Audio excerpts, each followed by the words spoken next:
is the mysterious traveler, inviting you to join me on another journey into the realm of the strange and the terrifying.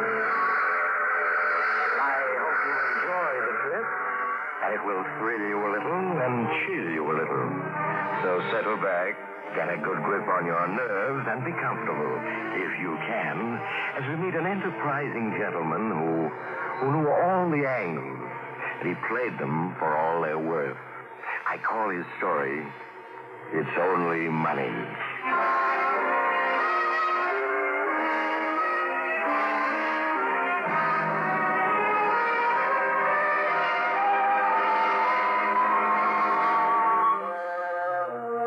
My friend Charlie Ruffing is a highly educated man. He has a degree from the School of Experience, and he's done postgraduate work at Larceny College to win an advanced degree as expert chiseler and all-around confidence man. If there's a way of making easy money he hasn't tried, it's not worth trying. That's right, but I'm reforming. Beginning now, I'm never going to touch another dishonest dollar. You think I don't mean it? Just listen to my story and see. Let's go back a few months. I was doing all right cleaning up on the ponies. I'd worked out a brand new system, see? I owned 8 different race horses under 8 different names. I had a different trainer and jockey for each horse. I gave all my instructions by phone, and nobody knew I had any connection with any of the horses. Well, every once in a while, it worked out so that only my horses were running in a certain race. And then I decided which one I wanted to win, gave all my different trainers their instructions by phone to make sure the right horse won, then went out and placed my bet. Well, naturally, I could only work it for a while, but I planned to make one big cleanup and quit. My partner was Figures Freddy, a big numbskull who couldn't read or write, but could add up figures in his head like an adding machine. Well, we were sitting in my apartment listening to the racing results. Coming into the stretch now, I have a girl in the lead by a neck. Steps on the second barrel line, second cousin coming up fast from the outside. Shut it off, Figures. Four showing. We haven't any dough up on this race. Okay, Charlie, if you say so. Steps on, takes the lead. What's our bankroll now, Figures? Let me think. $25,920.48. Is that all? Yeah. Well, I thought we had $50,000 in the kick. Well, expenses have been heavy. Gee, what it costs to feed 8 horses, not to mention entry fees. Why, hay alone sets you back. Spare me the details. Yeah, sure, Charlie. Figures I'm getting uneasy. Somebody's going to tumble to our setup soon. That's what I've been telling you. We'll shoot the works, one big killing and quit. What's our next setup? Tomorrow, the 5th at Sandy Park. 5 horses running, all out. Yeah, I remember. We got surprise in it, huh? Yeah. Saving him for the right spot. What odds do you think he'll bring? Ooh, 15-1, easy. And the bankroll goes on surprise tomorrow. Yeah, but who'll take such a big bet? Odds on Harry and his syndicate can handle it. We played him careful, won only a little. Now we can nick him good. Harry is a real tough cookie. If you welch on him or he catches you being crooked, he'd just as soon drop you off the top of a building as not. He won't catch us. We'll clean up good and clear out. Fast. So I telephoned my trainers and instructions. Made sure Surprise would win. And me and Figures dropped up to odds on Harry's private bookie office the next afternoon. Well, Charlie, how's the boy? Drop in for business or just to cut up Thatcher? Little business, Harry. Thought I might make a bet or two. Just pass the time. Got your eye on anything special? Well, Figures here has been doing some handicapping for me. Thinks the 5th at Sandy Downs looks good. The 5th.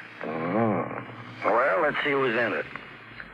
Summer Rose, second cousin, April Morn, Firecracker, and Surprise. Firecracker's the favorite. I can give you 2-1 on him. Oh, now, Harry, you know me. I always like a long shot.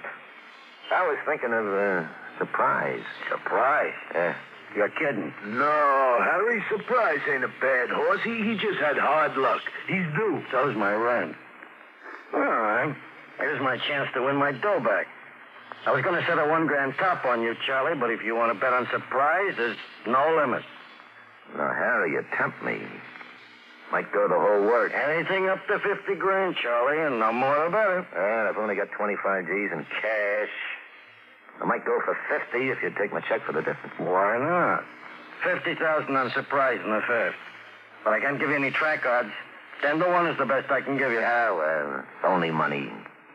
I'll take it. Gee, that'll mean a $500,000 payoff. If he wins, figures.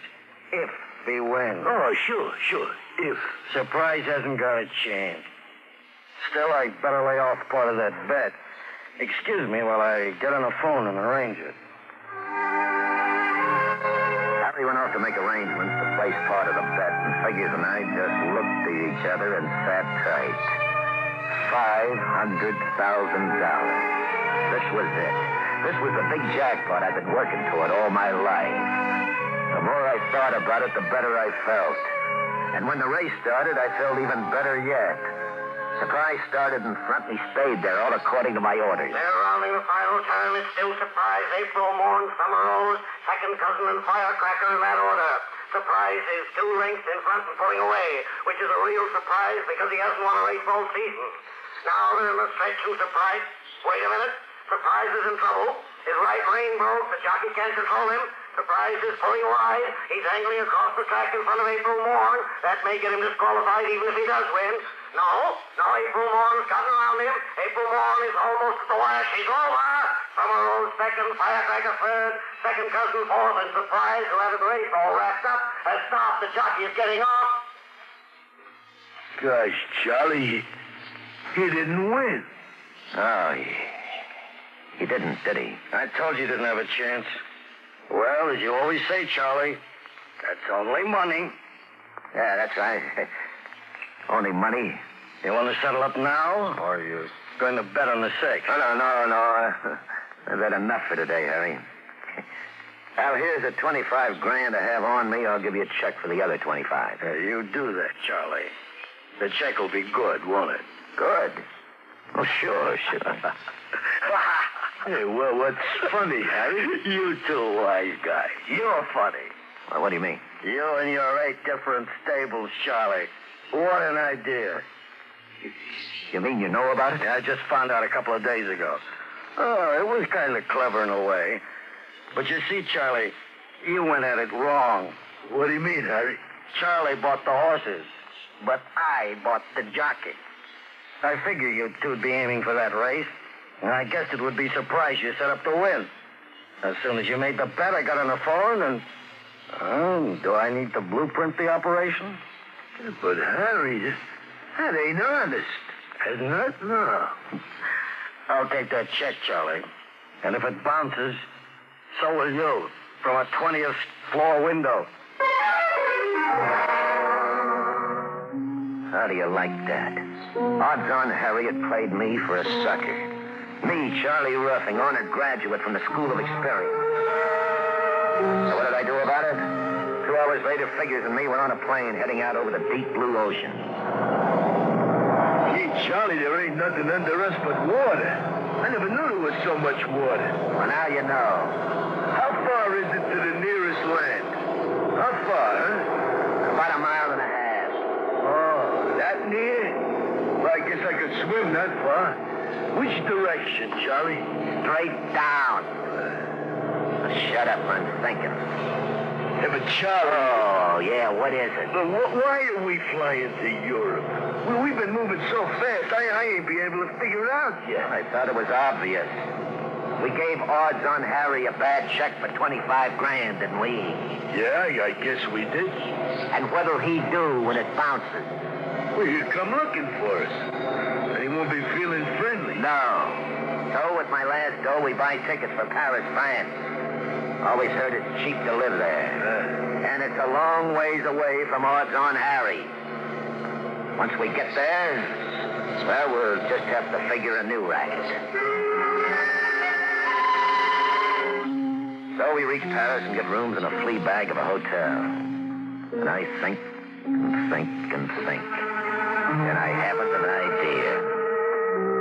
Well, I'm sitting in a little cafe with a glass of wine in front of to me wondering if jail or starvation is better when Figures brings up a pal he's met someplace. Well, Figures never worries. He can't read, so the news and the papers don't bother him. And he hasn't brains enough to worry on his own account. Charlie, I want you to meet the Count. Count Alessandro. This is my pal, Charlie. It is a pleasure. Well, sit down, Count. Are you French? Well, I'm part French, part Swiss, part Belgian, part Italian. Well, a man of parts, huh? Have a drink. You're most kind. Garçon, another bottle of wine. Well, what's your racket, Count? Pardon? What's your game? How do you make a living? Well, he's an inventor, Charlie. Oh, an inventor, huh? Any money in it? Hélas, no. Oh, here's your wine. So, have a drink. What do you invent, Count? You want to know what, Charlie? He's invented a machine for making money. What kind of money? Any kind of money, my friend. French, English, American. Well, then why aren't you rich? I dare not use my own invention. I must confess it, too timid. Oh? I am afraid of the police. But I live in hopes of meeting someone who will know how to cash out, as you say in America. Well, Count, you're beginning to interest me. I suspect you're trying to work a racket on me. But just the same, I'll take a gander at this money-making machine of yours. I figured this little Count Alessandro, as he called himself, was a phony. But I didn't have anything better to do, so I let him lead me in Figures to a room about as big as a mousetrap. And there he showed me a couple of big tanks full of some kind of green liquid. And a gadget like a camera, only with 3 lenses instead of 1. There, monsieur. I call it the photographic duplicator. It will duplicate anything printed or engraved, even the money. Especially money. Hey, show Charlie those French bills you turned out, Count. Oui, in my pocket. You see, Monsieur Charlie, 1,000-franc notes. Uh-huh. Hey, they look good. Boy, they look very good. Yes. Can you spend them? Oh, but yes. Except I am so timid. I'm afraid of the police. I am afraid to enlist aid from les Apaches, our French gangsters. So? I have this wonderful invention. I don't even know what to do with it. Now, don't start weeping. You said something about American money. Let's see you make me some. Gladly, monsieur, gladly. But I need an American bill to start. I knew there was a catch in it, the old money switch. Come on, Figures, let's get out of here. Now, wait a second, Charlie. The Count is on the level. All he needs is a $1 bill. You see, that's to get the right paper. Then he needs a 10 to photograph, and that's all. And you get the 10 back. I'll bet I do. Come on. We got business elsewhere. I do not blame you, monsieur. Do I look like a great inventor? No. I am, how you say it, a mess. I have no courage. I am part French, part Swiss, part Belgian. And part phony. Now, I'll put up the dough, Charlie. You just watch. Okay, Count. Now, here's a 1 and a 10. Do your stuff. So I watched. Figures gave Count Alessandro a $1 bill. The Count dipped it in the tank, sloshed it around a bit, and it came out snow white. Just blank paper. Now he's got genuine paper to work with. You see, Charlie? Okay, Count. Turn it into a 10. So next the Count took a $10 bill and put it inside his funny camera. And then he dipped the blank paper that had been a 1 into a green solution. He took it out, dried it, and then he put it inside the camera, too. Turned on a bright light for about 5 seconds and took it out again. It was still blank. Sure, it's still blank, Charlie. That's got to be developed, like a photograph. Go ahead. Show him, Count. So the Count dipped the blank bill into a red solution. He sloshed it around. Gradually, it started to darken. It became light green, and then dark green. Then he took it out and he handed it to me. It was a $10 bill. So good, even a tax collector would have accepted it. There, you see, Charlie? Here's my $10 bill, and here's the... Photographic duplicate. Yeah. It's exactly the same, even the serial number. Hey, Maybe you got something here. Sure, we got two $10 bills where we only had one. And the extra one is genuine, too, Charlie. That's the first genuine counterfeit ever made. You see, Mr. Charlie, it's a great invention, yes? Count, this is the greatest invention since the parimutuel machine. And me and Figures are the boys to work it.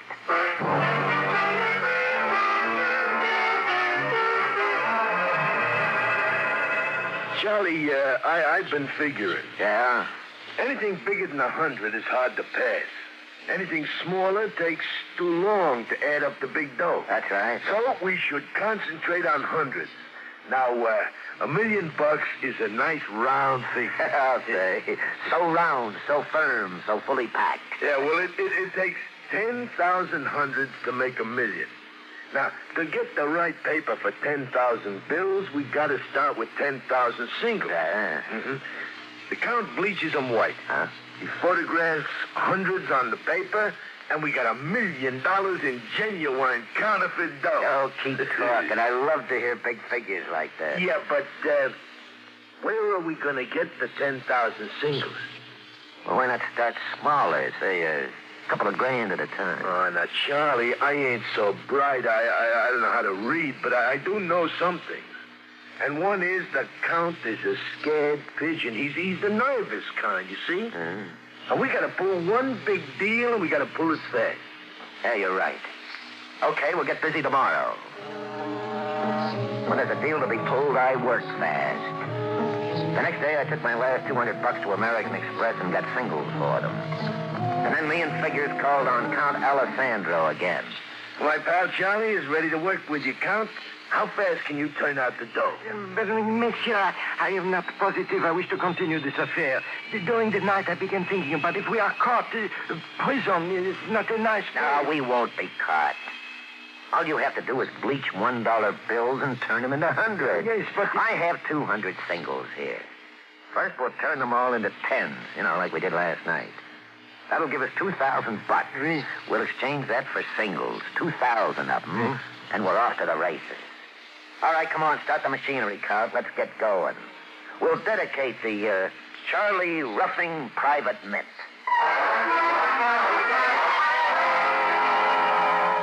Well, we worked as fast as we could. It took a week to turn those singles into tens with a Count photographic duplicator. And then I had to exchange those tens for more singles. Well, that was trickier. A sudden flood of American money in Paris might make somebody suspicious. So Figures and I went about it real carefully. We're just about finished before an eagle-eyed cashier at American Express thought he recognized me. I ducked out before he could be sure, but I knew the situation was serious. What do you mean we got to stay holed up here, Charlie? I do not like it. The police, they may suspect something. Nobody suspects anything yet, but we got to play it close to our vests. In other words, these 2,000 singles are all we dare get together. Yeah, but that'll only give us 200 grand. Never mind. Get me back to the good old USA with $200,000 in the Count's formula, and in a year I'll own the joint. Figures and I rented the room next to the Count, and we buckled down to business.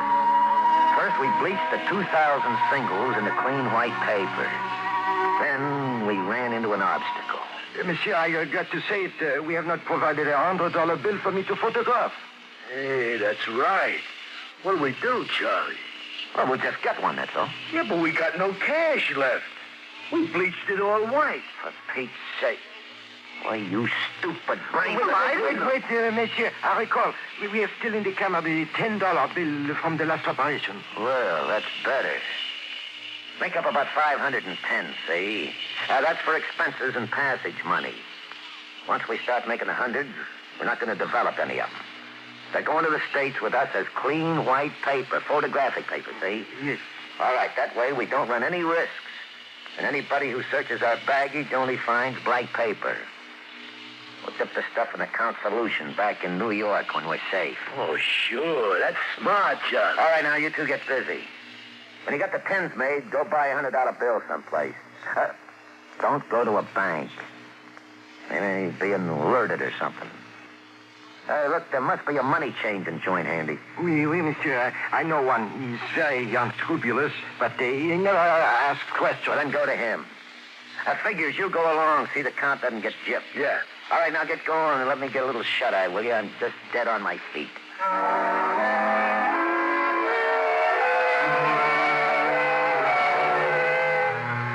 The next morning when I woke up, Charlie Ruffing's private mint was going full blast.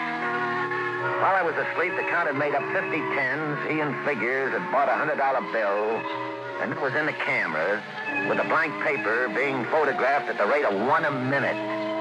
Oh, $100 a minute. That was the kind of money I'd been aiming for all my life. Well, it took about a week to finish up the job, with me and Figures packing the white paper into a trunk. If a customs inspector looked at it, it was perfectly innocent. But when we got back to my apartment in New York, dipped it in a count solution, it would become 200 grand in money so good it couldn't be told from the original. Figures wanted to develop a few of the hundreds for spending money, but I wouldn't let him touch one of them. I wasn't risking any last-minute slip-up, a raid by the cops or something. Well, we wrapped up the deal, left the count 10 of the blank hundreds for his cut, and we took off by plane with all that wonderful paper and several jugs of developer. The next afternoon, we were safely back in my New York apartment, getting down to business. Okay, Figures. Pour the jug of developer in the basin. Right, Charlie? Now, I'll open up this package of paper, and we will develop a little cash. That sounds good to me, Charlie. Well, that must be the boy from the delicatessen with the grub I ordered. I'll get it. Just bring it in and we... Oh. Hello, Charlie. Surprise. Harry, you... And a couple of my boys. Come on in, boys. We want to keep this private. No, wait, Harry. I just got back from Europe. I swung a big deal. I got all the dough I owe you, and more, too. For your sake, I hope that's true. Also, I got a deal on, and I want to cut you in on it. But I'd like to talk about it in private. Can't the boys wait outside while we talk? All right, Charlie. For a couple of minutes. Wait here, boy, but come fast if I call. Now, just what is this deal you mentioned, Charlie? I'll give you 2 minutes to outline it. I can outline it in 1 minute. How would you like a half interest in the United States Mint? Harry got interested fast. I told him I'd fly back to Europe and bring Count Alessandro and his apparatus here. Harry and his syndicate would arrange for the distribution. Yeah, we could easily push $10 million a year of our special genuine counterfeit. Yeah, that appealed to him. That sounds good, Charlie. If true. Harry, we can demonstrate right on the spot. We've got the paper, we've got the developer. Figures. Yeah, Charlie. Develop a $100 bill for Harry. Sure, Charlie. Well, our first 100, Harry. We'll frame it for a souvenir, huh? How's it coming, Figures? It's turning green. Hey, you see Charlie there, Harry? Hey. I'll be a horse's uncle.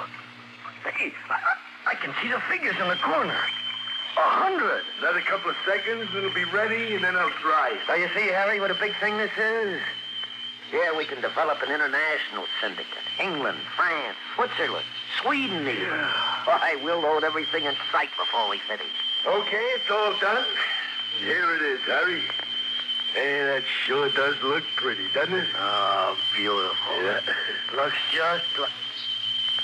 Why, you two-timing chiselers. Huh? You double-crossing crooks. What kind of a gag is that? Something's wrong. Plug him. I'll fix you two. I'll make you so sore. Catch him. Yeah, I got him. Lower him gently. Yeah. That's it. Now, let me see that $100 bill. Yeah. Oh, for the love of mud. What, Charlie? Trouble. Let's go. Fast. Down the fire escape.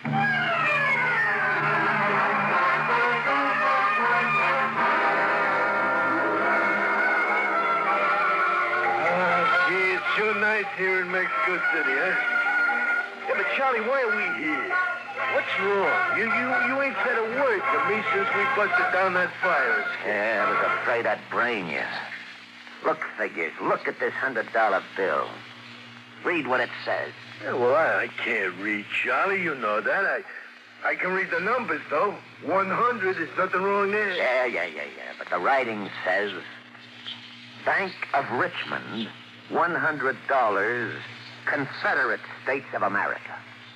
Yeah, I thought it's the United. It is the United States, but the Confederate States existed only during the war between the states. Oh. Crooked money changer in Paris pawned it off on you in a cart. Because neither of you could read English, it's an old Confederate bill. We just counterfeited $200,000 in worthless Confederate money. So here I am, stuck in Mexico City. But I got a big deal on, see?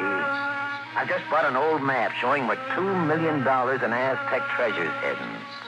And if you want to go in with me and you got $10,000 for expenses, it's a deal. We'll clean up yet. And you don't have to worry about me cheating you out of your share. I'm taking a resolution for 1952. Charlie Ruffing isn't taking any more dishonest money. Confederate money, that is.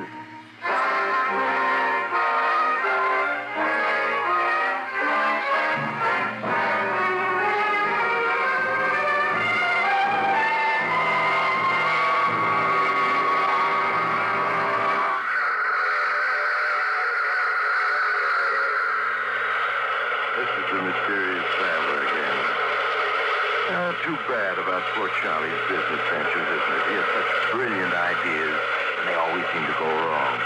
But some men are like that. I know a scientist who spent his life perfecting machines that turn gold into lead. And I have a friend, a ghost, who's mortally afraid of people. If you're one of these people for whom things never go right, I suggest you try turning yourself inside out. I can send you a man who... Oh, you have to get off here. I'm sorry. But I'm sure we'll meet again. I take this same train every week at this same time.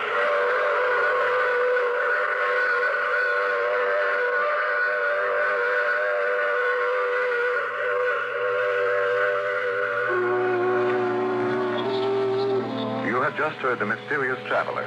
Now you can follow other tense and suspenseful adventures of The Mysterious Traveler in the current issue of The Mysterious Traveler magazine, now available.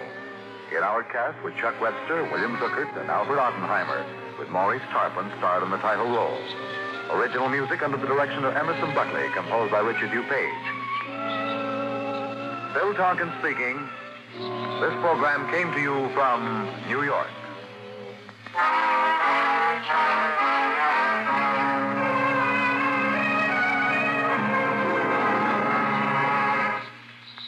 Do you like stories of mystery, of eerie adventure, of things dark and unseen? Stay tuned to Mutual every weekday evening and join the I Love a Mystery listeners. You're sure to love I Love a Mystery. This is the Mutual Broadcasting System.